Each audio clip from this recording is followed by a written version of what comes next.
Okay, welcome everyone to the first plenary of the Asia Pacific cycle of the global meeting of ESA. This is a truly global event. I am located in Beijing, China. I'm Xianghong Shirley Wang from Renmin University. And our speaker is located in Monash, Melbourne, Australia. So in the plenary, we are going to have the speaker talk about 45 minutes, and then we have about 10 minutes of a Q&A. And let me first briefly introduce our plenary speaker today. Erte Xiao is a professor in Monash University, and she is a international academic star who grew up in China and studied in US George Mason University. Before coming to Monash, she was an assistant professor at Carnegie Mellon University, where I visited her. And her main research interests are using experimental methods to study how incentives and social norms influence economic behavior. She has published widely in academic journals such as Games and Economic Behavior, Journal of Public Economics, Management Science, JIBO, and so on. And it is really my pleasure to see a rising star who grew up in China becoming an international scholar. And today she is going to talk about incentives to persevere. So let's welcome Erte or Xiao Erte. I'm very good pronouncing your Chinese name, but not the English way. Thanks very much, Sherry. Thanks for a nice introduction. So let me, and also thanks for coming in your early morning or maybe late afternoon or late night. So let me share. How can I share my? Okay, yeah. Yes. I don't. Okay. No, I don't see my slides here. How? Share screen. Okay. Yeah. Then I guess I can only do this. I can see your screen now. Yeah, click your file, then we can see. I clicked the PowerPoint, it's not showing up here. Yeah, okay. Is it showing now? Yes. Yes. Okay, good, thanks. Okay, so as Sherry mentioned that most of my previous research is social norms and incentives, but since I become a parent, mother for 2 kids, I start to get interested in this question about perseverance. And this is some new research direction that I just start to get interested, and I would like to share with you, and any of your feedback would be very welcome. So this is a joint work with Elif at UTS and 2 of my colleagues, Grace and Andre. They're both from Monash University at Malaysia campus. So there have been a recent growing interest in the importance of perseverance in predicting success and accomplishing goals. Through years of research, Angela Duckworth has shown that grit, which is a combination of passion and perseverance, seems to be a stronger predictor in achieving success, high achievement, as compared to some other personal traits such as intelligence and talent. And likewise, in organizations, the success may also depend a lot on the employees' persistent effort. For example, completing a project, building a machine, or writing a software complete program typically requires the workers to work continuously for a long period of time. And in all these cases, the value of unfinished project is often disproportionately lower than that of a complete one, right? For example, a software can make good amount of profit, but an unfinished one probably just have no market value at all. So research has also shown that those non-cognitive skills such as self-control, growth mindset, conscientiousness are very important for perseverance. So what this means is that for some people who have those non-cognitive skills, they can just exercise their willpower or self-control to help them to make persistent effort. But probably for most of us, we just don't have enough willpower to get to the final success and to make effort consistently. So some recent research start to look at how we can maybe design external intervention to help people to promote perseverance, such as developing a program train people to have growth mindset, or looking at the peer effect on getting people to be persevere. Now, in this research, very often they focus on what I think is only one behavior aspect of perseverance, that is this persistent in doing something difficult after the failure. However, there's another which I think is at least as equally important behavior aspects of perseverance, that is to work on repetitive tasks that extend over a long period of time. For example, attending school on time every day, or work for 15 minutes every day. In all these cases, right, it's not hard for us to do it once in a while when we feel like it. What is challenging is to do this every day for days, weeks, months, or even years. And in all these cases, we get most benefit only if we could do it constantly for a long period of time. So this is how we are interested in how can we design maybe incentive. That's a very natural angle for economists, right? How can we design incentive mechanisms to help people make persistent efforts? And in particular, different from the previous research on grit or perseverance, we're mostly interested in the case where the task itself is not difficult. But the challenge is to do this repetitively for a long period of time. As a first start, we're going to compare three mechanisms. The first one is the conventional incentive mechanism, which is, we call it piece rate, where people get rewarded for each completed task. The second one is an all or nothing mechanism, where participants will be rewarded only if all the tasks are completed. So in this mechanism, clearly it explicitly incentivizes persistent effort. However, the downside is that it also imposes a higher risk, because if one failed one time, they may withdraw permanently. Or I may worry that I won't be able to finish all the tasks, therefore I won't get rewarded at all, and then I just don't start at the very beginning. And importantly, we consider a third mechanism, which is we call it self-select mechanism, where participants can choose between the two mechanisms. Now, let me mention that this project also related closely to the previous research on commitment device, where researchers study how various self-commitment device can help people to overcome temptation and reach the long-term goal. Now, looking at those research, roughly along the line of what we are studying here, we can also think about those commitment devices, classify those commitment devices into two types. One is all or nothing type.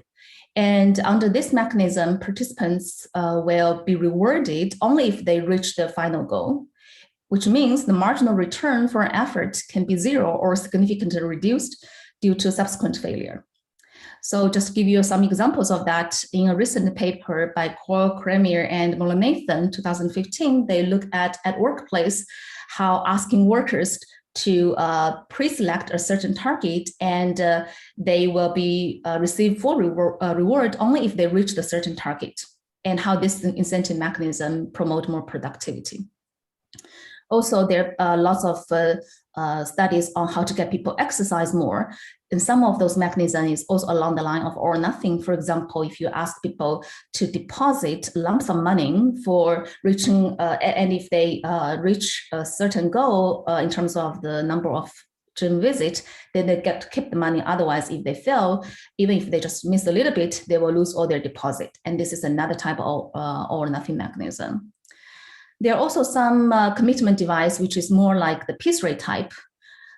Here, you just get a positive reward for each exercise, each success you make. For example, we can think about annual gym membership is a piece rate type because every time you go to the gym, you basically lower the cost per visit. So our research, we think we contribute to this literature by systematically compare these two mechanisms and think about which one is more effective. And more importantly, we consider this self-select mechanism where we allow people to choose between the two types. Okay, so the main research question here is, first, how does the all or nothing mechanism affect the full completion rate compared with the piece rate? And secondly, if we give people the option, will people choose the all or nothing reward mechanism to commit and achieve for completion? And how does the self-select mechanism affect for completion rate as compared to the piece rate? So to help develop the hypothesis, let's consider the following simple theoretical framework. We consider the decision maker at the period 0 will be either assigned to or self-select a rewarding mechanism. Then in period 1, they will deciding whether to work on 2 tasks consequent one by one. And then at period 2, they will receive the reward. Under the piece rate, they got reward. Let's say it's just 1 unit of reward for each task they complete. If it's the all or nothing mechanism, then they receive 2 units of reward only if they complete both tasks, and 0 if they fail at least once. So here we consider the decision maker has a present bias, and they're also sophisticated type. This is a classical environment, decision environment with the temptation and self-control problems and so on. Now, one important feature of this framework is that we assume that there's uncertainty associated with the cost of each task. And this is an important feature because I think that's probably one of the reasons why it's so hard for people to persistent, because as I mentioned earlier, it's probably very, very easy for us to start some tasks when the cost is low. But over time, the cost can be high. And for some people, they might just stop it when the cost become high, and therefore they give up halfway. So in this case, because we consider the reward is always greater than the cost, and the cost can be either low or high. Because as I mentioned, we're not interested in the difficulty of the task per se, so we only consider the case where the task itself is very easy. Here we're going to assume that the cost of the task is more likely to be low than to be high. And for the hypothesis, we're going to focus on the comparisons of full completion rate. Empirically, I will also show you just briefly some results when we compare, also look at some other measures of the performance. Okay, so let's first start the piece rate mechanism. Under this mechanism, the utility maximizer will consider whether to make an effort given the cost and the benefit, which is discounted by beta. Now, simple calculation, we find that there are basically 3 types of behavior. Type 1 are those types where participants will just always complete both tasks. So the full completion rate will be 1. And the type 2, they will never complete, and the full completion rate will be 0. Now, type 3 are somewhere between. Those agents will complete a task only if the cost is low.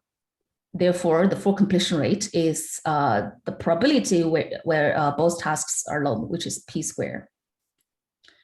Now let's consider the all or nothing mechanism. Under the all or nothing mechanism now, the decision maker needs to apply backward induction to solve the problem, because the decision on the first task will depend on their expectation on the performance in the second task. So we start from the second task where decision maker decide if the first task is completed, whether I'm going to continue the second task to achieve the final goal, achieve the final award, which is 2 units. And then going backwards, when they decide the first task, they're going to take this into account and then decide whether to work on the first task. So with some calculation, here is our findings. Type 1, as previous under the piece rate, they will always complete. Type 2, they will never do anything. For completion rate is 0. So these two types will behave the same as under the piece rate mechanism. The most interesting type is the type 3.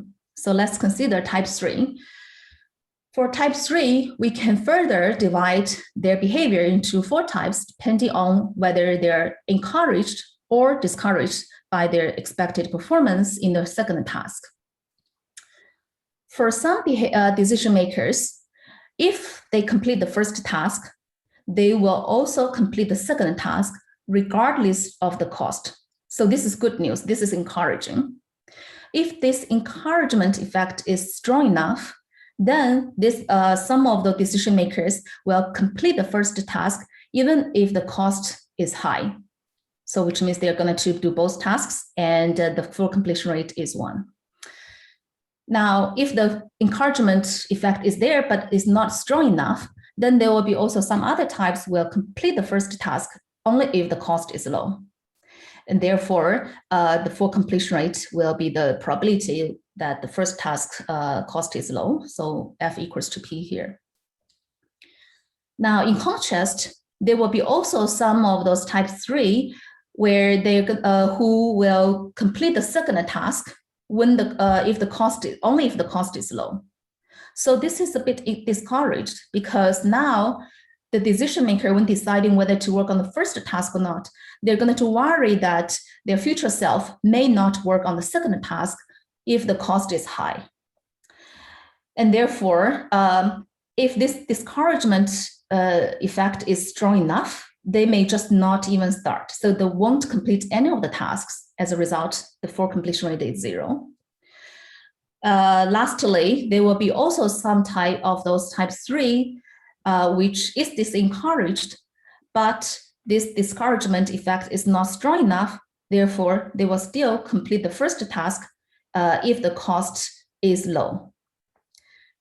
Okay, so here are the 4 types. Now let's recall that under the piece rate, this type 3 will, therefore completion rate is p squared, which means they will just do the task as long as the cost is low. So compare their performance under the piece rate and under the all or nothing. It's very easy to see that the discouraged type will always do better in terms of the full completion rate, because their full completion rate is always higher as compared to p squared. Discouraged type will do worse because they won't even start under the all or nothing, but they will do something under the piece rate. The conditional discouraged type will perform the same as under the piece rate. Okay, so this leads to our first proposition. Compared with the piece rate, basically the all or nothing mechanism has both pros and cons. For the conditional encouraged decision makers, they're more likely to complete both tasks under the all or nothing mechanism. And here is just the parameters to define those types.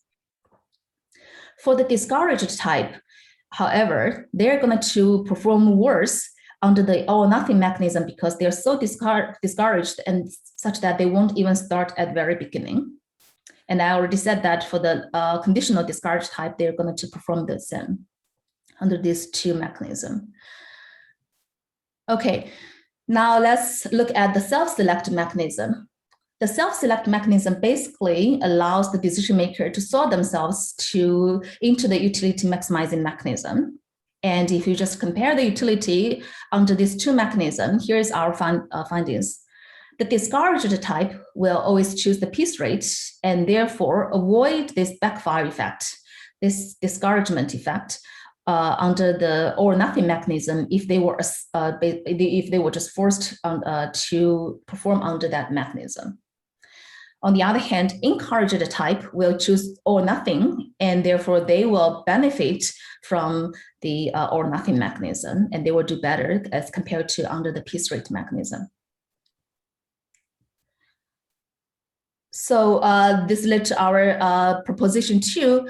In the self-select treatment, by choosing the or nothing mechanism, the encouraged type decision makers will be more likely to complete both tasks as compared to the piece rate treatment. And therefore, the self-select mechanism will improve the full completion rate only if there's a significant number of this, encouraged decision makers who choose the or nothing mechanism. Okay, now let's look at the empirical test, the experiments. We conducted 2 studies. In study 1, the task that we look at is a pre-lecture online quizzes that facilitate learning. And here the reward is a course credit. Now, as I will show you, under this mechanism, there's evidence which also makes sense that the quizzes seems to have internal intrinsic value in addition to those credit they're going to receive just by completing them, because it helps learning and therefore students might have incentive to work on it so that they can do better in the final exam.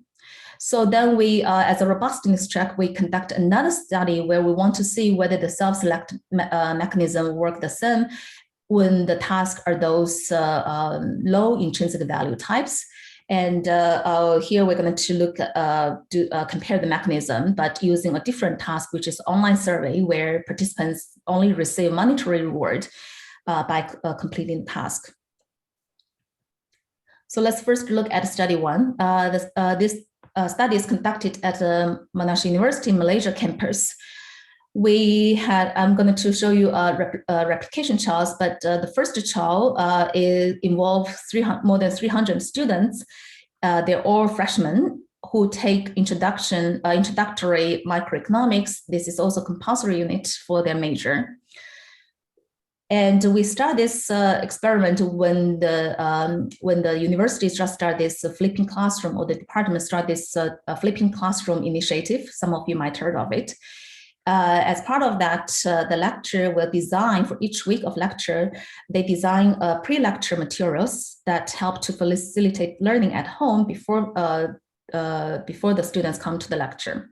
So here, each week, the students were given an online quiz that tests their understanding of those contents prior to the lecture. So we randomly assign students to 3 treatments. The first one is piece rate treatments. It's also our baseline. And the students were told that they will be awarded according to the number of quizzes that they finish, and they have to complete the score of the quiz at least 50%, which means they have to get at least 50% correct answers to get the credit. And there are in total 10 marks, which will be spread evenly across 9 quizzes. As you can see, this is also probably the conventional way that we teach the course, right? The students always get some reward as long as they did do some tasks. Now we introduce another mechanism, which is the or nothing treatment mechanism. Here, the students were told that they will be awarded 10 marks only if they complete all the quizzes. And again, the quiz that for the quiz, they have to get at least 50% correct. And if they miss any, they're going to receive 0 marks. And lastly, we also introduced, we have also this self-select treatment, where students will present this 2 marking mechanism, and they can choose one on their own. Okay, so we randomize the treatment at tutorial level to make sure that the treatments are comparable, we train the tutors. We give them scripts just to read to in front of the students when they at the first tutorial session. Okay, so let's look at the results. In this trial, we find more than half of the students chose or nothing mechanism in the self-select treatment. This is a bit higher than what we expected, but as I will show you later, the proportion of people who select the or nothing is actually not always this high. So here is just some descriptive statistics of this is the just observations under each group. As you will see that there's no gender difference. Basically, both female and males take up the or nothing mechanism at roughly 50%. So now let's look at their performance. As I said, for now, just let's focus on the full completion rate. Here, what I show you is the distribution of the completion rate by treatment, piece rate, or nothing, or self-select. The black bar here is percentage of students who complete all the quizzes. And here are the students who missed 1, 2, 3, and so on. So as you can see that first or nothing compared piece rate, there's a little bit increase, but the difference is not significant. Self-select achieved the highest for completion rate, and it's also significantly different, higher than the piece rate, which is consistent with our hypothesis. Now, if we separate under the self-select mechanism, if we separate those who chose piece rate and those who chose or nothing, we can see that the increase in the full completion rate in the self-select mechanism mainly comes from those who chose or nothing, which again is consistent with our theoretical framework. Okay, I mentioned that we also, after we get these results, we were quite excited because such a simple change simply just helped the students doing much better. One, my colleague, Grace, at the time, she was also the department chair, so she got the luxury to ask other lecturers to collaborate with us to see whether this simple mechanism can be also introduced into other units, into other courses. So that's how we get a chance to replicate the replication trials. And it also helps because the first trial, we only did this with the one big class. So the natural question is whether we can replicate if it is applied to other courses and with other lecturers, different cohorts. So let me show you another trial where we did the same thing. We did not do the or nothing because it does not do anything. And in practice, it's also a little bit hard to implement because students probably just don't like that mechanism as they're used to the piece rate marking system.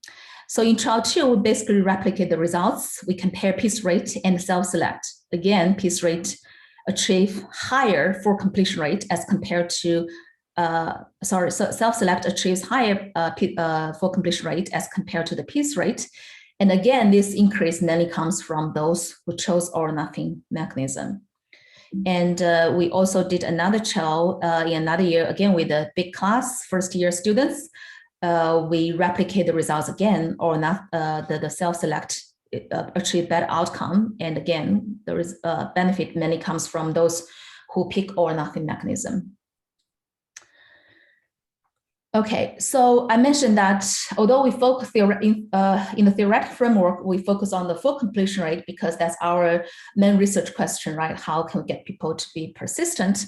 Now, you may also wonder how this self-select mechanism affects other measures of students' performance. And in particular, by focusing on the full completion rate, are we harming other measures in terms of their academic performance? So here are a few things that we looked at. We look at first the average completion rate. So one concern might be, well, for those who chose or nothing, maybe by chance, if they just missed one, then they will just give up completely, right? And then as a result, maybe if you look at the average completion rate, are we going to see a lower one in the self-select treatment? And it turns out that self-select mechanism actually achieving better. By the way, here is the pulled data. We just pulled all the three trials together. The self-select mechanism also achieves higher average completion rate as compared to the baseline piece rate mechanism. Now, the second one we looked at is the percentage of correct answers. Again, one concern here might be by focusing people on 50% correct answer rate, right? And one concern who might be that those students who are assigned to or nothing because they just want to get the quiz done, and therefore they might just stop at 50% and not go further. So we compare, we look at how the self-select affect percentage of correct answers. Again, it achieved better outcome in terms of the percentage, the overall percentage of correct answers. And we also looked at the overall marks in other assignments, but excluding the quizzes in the treated courses. Here, again, you might think that, okay, because we focus on these quizzes, the students might just try to get the quizzes done and they spend too much time on the quizzes, and therefore they probably underinvest in other assignments. Again, that's not the case. In fact, the self-select overall helps students to get higher marks even in other assignments. Now, another one we looked at is also the average marks in the other courses during the treated semester. So again, here, because one worries that there might be some negative spillover effect because we target at these treated courses, would the students just spend too much time on these treated courses and therefore they underinvest in the other courses. In some sense, to our surprise, we did not expect a positive spillover effect, but actually that's what we find. In fact, self-select mechanism, actually, the students in the self-select mechanism, their average mark in other courses during the treated semester is also higher than the baseline treatment. And one explanation we think what might be going on here is that because all those courses are built on online platform, which is Moodle in our case. So if the students are incentivized or motivated to log into Moodle to finish their assignment in these treated courses, they might as well also work on other assignments in the other courses under the Moodle platform. So that might be one reason why we see this positive spillover effect of the self-select mechanism. Now, because of this result, then we also wonder whether this actually self-select mechanism could have some long-term impact in terms of the GPA performance overall. However, we do not find the long-term effect if we look at students' GPA score of the courses after the intervention semester. Here, is slightly higher, but we don't see both in we only have this data for the trial 1 and the trial 2 students, and the trial 3 students, most of them have not graduated yet, so we don't have the data. But looking at these two trials, we do not see any statistically significant positive effect of a long-term effect of self-select mechanism. Okay. So, so far, I've shown you that or nothing does not perform better than the piece rate, and self-select treatment significantly promote for completion rate and also better performance overall. Now, one observation here is that we also find that many students, after they chose or nothing mechanism or under the or nothing exogenously assigned or nothing mechanism, if they failed one quiz, they still continue to work on the future quizzes, even though they won't receive any marks. So this suggests that those quizzes actually has additional internal value, internal reward for the completion, in addition to the marks that they will receive for simple completion. So we wonder whether what we observed, this positive effect of self-select mechanism, can be still effective for those tasks with lower or no internal reward. And this is our study 2. So in study 2, now we look at, we are going to compare the mechanism using a different task where the students is rewarded only for cash payment for completing survey. we hand out these flyers to students on campus, and they were just told that they're going to earn some cash by filling out some online survey questions.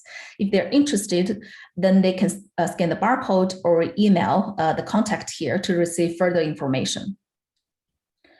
Once the students scan the barcode, now they're going to see this information about online surveys and also how they're going to be paid. This is where our treatment starts. The treatment varies on the information about the payment mechanism. And after they read the payment mechanism, they can decide either to sign up to participant or not sign up.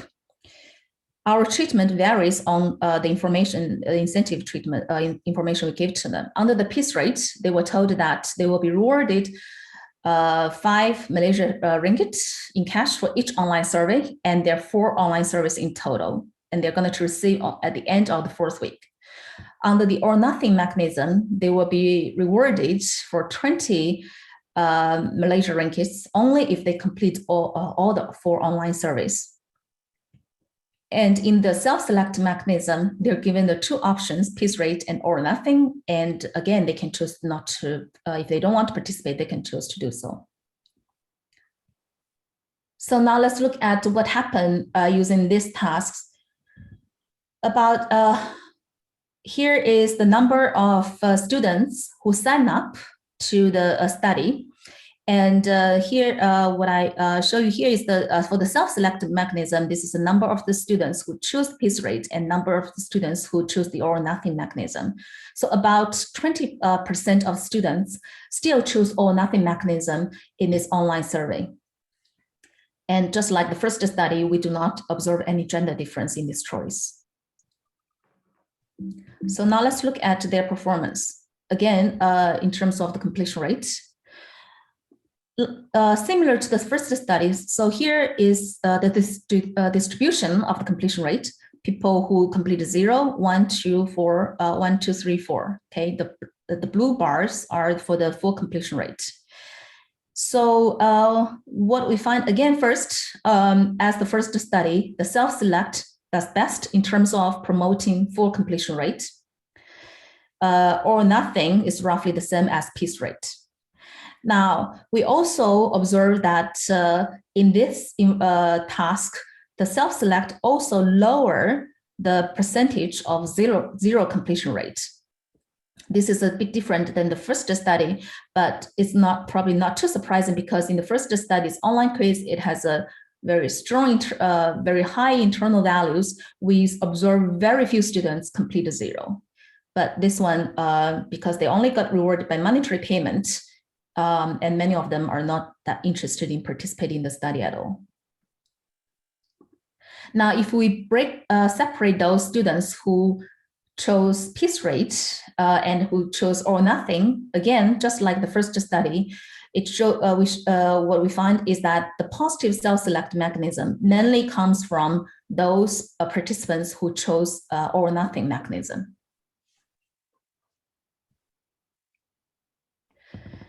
Okay, so we also interested in the quality of the survey. Okay, recall that in the first study, students were required to complete 50% to get at least 50% correct answers to receive the marks to be rewarded. So there we have sort of quality control, but in this study, in the survey, in the first trial, we do not have a quality control. Students, in principle, they could just check all the answers or write some random things to complete the survey and receive the monetary payment in the end. So the question here is that whether we can still, by using the self-select, even though we get higher completion rate, can we still ensure the quality? To check that, we conduct another trial where we introduce some attention questions here. So here is just one example that we put in the survey. So this question says, in order to verify the browser works properly and that we are collecting all your answers, please go to the next question without answering. If the students are not paying attention, they might check one of the answers, but if they're paying attention, they should not do anything in this quiz. So if they miss this one, we count them as missing the attention questions and as an indicator that they're not doing a good job in the survey.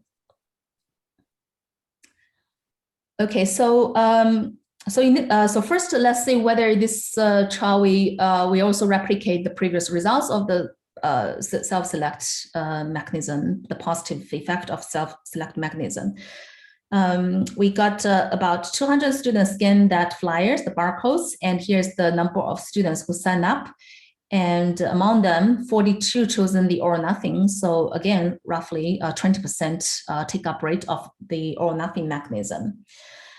The graph is quite similar to the first trial. Again, we replicate the results where the self-select can have positive effects in terms of promoting full completion rate. The zero completion rate, again, is slightly lower in the self-select mechanism, but it's not significantly lower. This is a bit different than the first trial. Okay, so now let's look at the frequency of missing the attention check questions. This is what we're interested in this second trial. We're going to look at those students who complete at least one survey, and also the students who complete all the surveys. So here's the piece rate. The number of in the parentheses is just the number of observations in this case, and the overall, and those people who chose piece rates and versus those people who chose or nothing. So here's the results. First, we got actually the quality of the survey seems not that good. 40% of students roughly in both treatments miss the attention questions. And in particular, those who chose or nothing mechanism, they have a significantly higher frequency of missing the attention check question, which indicate that this or when we get students choose or nothing mechanism, even though they complete the survey, but they actually it's actually at the cost of quality. And if we look at, and this is also significant, if we look at those students who complete all surveys, the story is roughly the same. Again, for those who picked or nothing, they have the highest frequency of missing the attention check question. Okay, so as a summary, what I show you here is that when or nothing is exogenously enforced, it does not have any impact. However, if we introduce it as an option, first, people are willing to choose or nothing, which is good. And by doing that, it also promotes the persistent effort, regardless whether the task has internal reward or not. However, as I show you at the end, it is very important to monitor the quality of the work when applying the self-select mechanism to the tasks. Now, I want to say a little bit about how the implication of our research for the policy making. There have been a lot of research trying to see how can we help kids, especially kids under the poverty, to learn to be resilient. And a large number of research looked at how can we design monetary incentives, right? Pay the teachers, pay the students to do a better job in their assignments. And the evidence seems to be quite mixed. There's no strong evidence suggesting those monetary incentives seems to work. Here, I think that what might happening here is that students actually, they are quite motivated to get high reward because they know, many of them understand that that's probably one way to help them get out of poverty.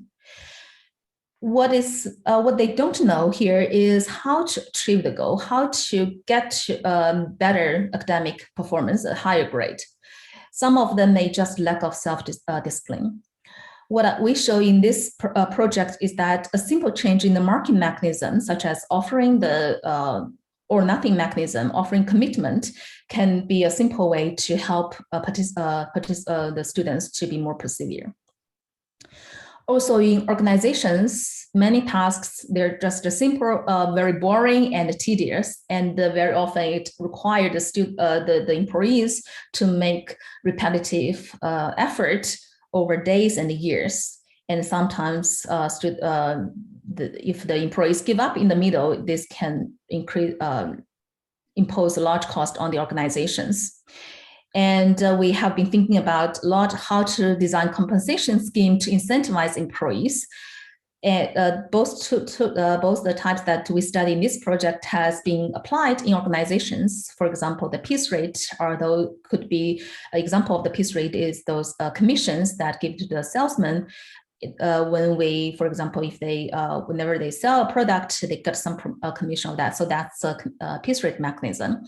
There are also all nothing mechanisms such as quota-based bonus, where they set for salesman example, you set a certain target and they got a lump sum money only if they reach a certain goal. So what we show here is that maybe we should consider introduce those mechanisms as option and let the employees to choose the reward mechanism that fit them best. This can be beneficial. Now, for some future questions we're still considering to explore here is that in both studies, we observe participants who chose all or nothing mechanism, they failed and received zero reward. So important question here to ask is, how would such a failure affect future decisions, right? Do they no longer, after this experience, then they will no longer choose the commitment? Or would they learn from this negative experience and then they can try harder next time or manage their time better to be able to achieve the final goal? We also find that, as I show you repeatedly in all those trials, the main benefit of the self-select mechanism comes from those who chose the all or nothing mechanism. So important question here is that can we design some nudging mechanism to promote more people to choose self-select? And is this necessarily a good thing to get people to choose self-select?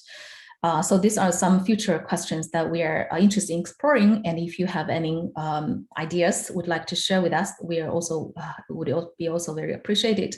So I think that's all we have. Thank you very much. Good. Perfect. Am I on time? Yeah. Yes. So now we have about 10 minutes for questions. Can people just unmute themselves? There's Robert. Yeah. Thank you. That was very good. I have a question about the online surveys. Yeah. When students take the quizzes, they know the purpose. It's to incentivize them to study and judge whether they've learned. For the online quizzes, what was the topic? What were the students told about the purpose of the online surveys? Yeah, so this online surveys, I mentioned a bit briefly earlier, is a part of the initiative of this flipping classroom. So the purpose here is to let them read some articles, read some readings to prepare for the lecture. And the online quizzes is to check their comprehension, which also hopefully can motivate them to do the preparation for the lecture. So that's the main purpose, yeah. The one that the online treatment where they scanned the flyer. Yeah. What were those questions? Were they this, or am I misunderstanding something? Yeah, so those surveys are very different, right? Those who just say we're researchers conducting this survey and would like your participation. So some of them may still have some internal reward by just thinking, oh, I'm helping the researcher. But this survey is more like those like word view survey and very general questions. The purpose, in principle, the reason for them to do the survey is mainly to earn the cash payment. Okay, so they, aside from the money, they thought the subject matter was some sort of research project. Exactly. Benefit to the researcher. Okay. Exactly. So in principle, yeah. So yeah, some of them might still think that there's some social benefit by helping the researchers, but as compared to the online quizzes in the courses, at least the internal value should be much lower. Okay. Thank you. Thank you. I've got a question, Erte, about the, you said the quality of some of the survey responses maybe wasn't that great based on Yep. your screening question. Did you look at whether those results still hold when you exclude those low quality responses? If your main finding still goes through in terms of, yeah. Because it's quite a big chunk, isn't it? About 40 or 50% of those responses. Yeah. Right, that's a good question. So, so you are saying that looking at the completion rate of the students who do not miss any, right? Yeah, that's right. Yeah, who seem to be higher quality sort of responses to see whether your main finding still goes through. Yeah. Yeah, that's good. I don't think we look at that, but yeah, I'll check that. Looking at here, if we have 60% missing, and I would think that would lower if you were talking about full completion rate only for people who really, high quality one. It's probably gonna be, so this, yeah, this will definitely lower the full completion rate if that's the, if that's the criteria. On the other hand, it's hard to say which one is the good one. Sometimes if we think that the goal here is just be persistent and form the habit, even though you're doing some crappy things in the middle, in the long run, it can still, if we think about exercise, right, it can still be beneficial. So yeah, but that would be a different way of looking at that. Yeah, that's a good point. I'll look at that. Thanks, Lana. So may I? So in a theoretical analysis, as well as a empirical analysis, I don't think you consider issue of risk aversion, right? Risk aversion. Yeah, so all of nothing is basically imposing all the risk to the employee, especially this may be important in organizational setup because you are putting all the risk to the employees. So any thought about risk sharing issues?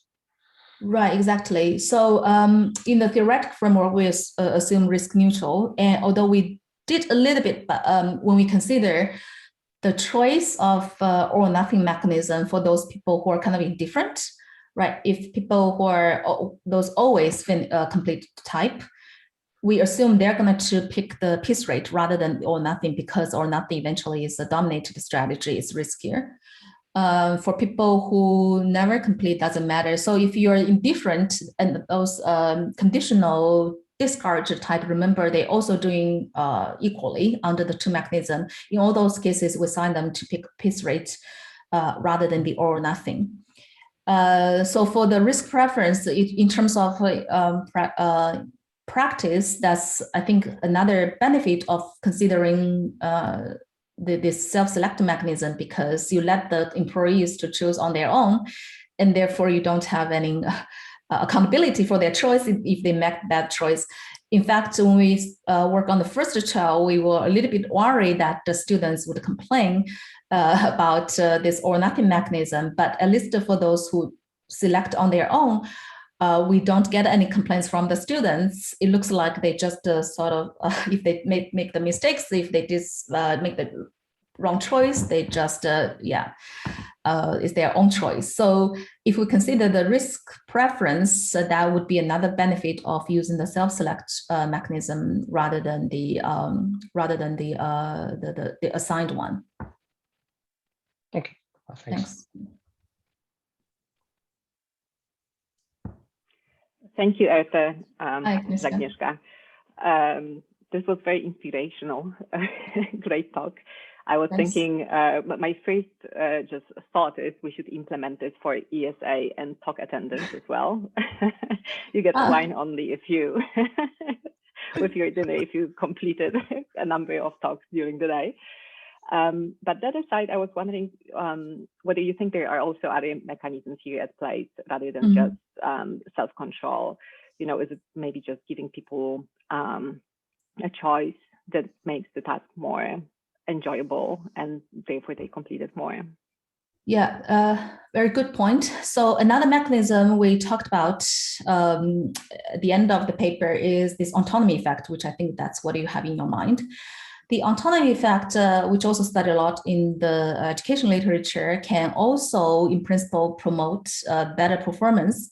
However, it does not generate any prediction in terms of the choice of self-select.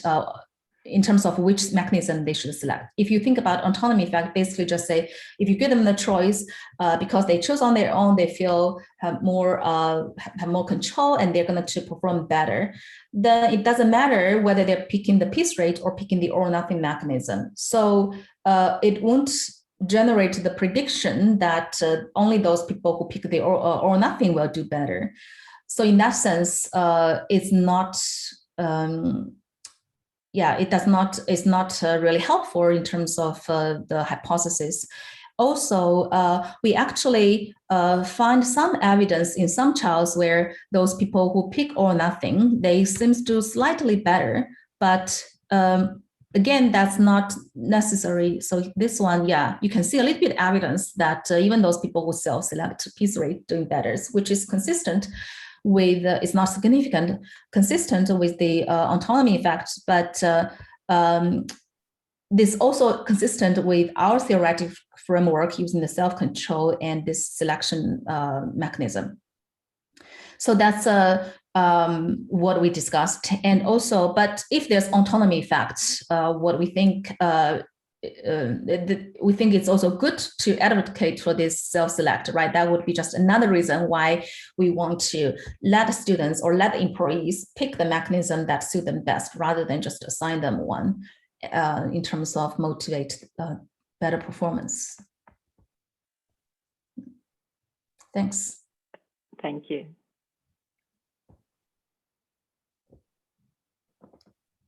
So I guess the only difficulty is implementing it practically yourself. If you have a big class, you know, keeping track of who selected what mechanism, that's what's challenging for us educators. Oh,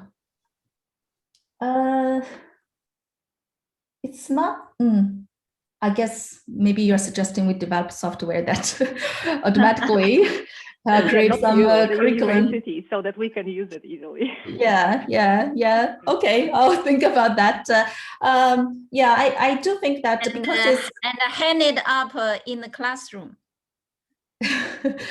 Yeah, I think it's just you just need to record it. Maybe it's the job of the tutor. If I tutor, then that's probably better environment to implement it. It's their job.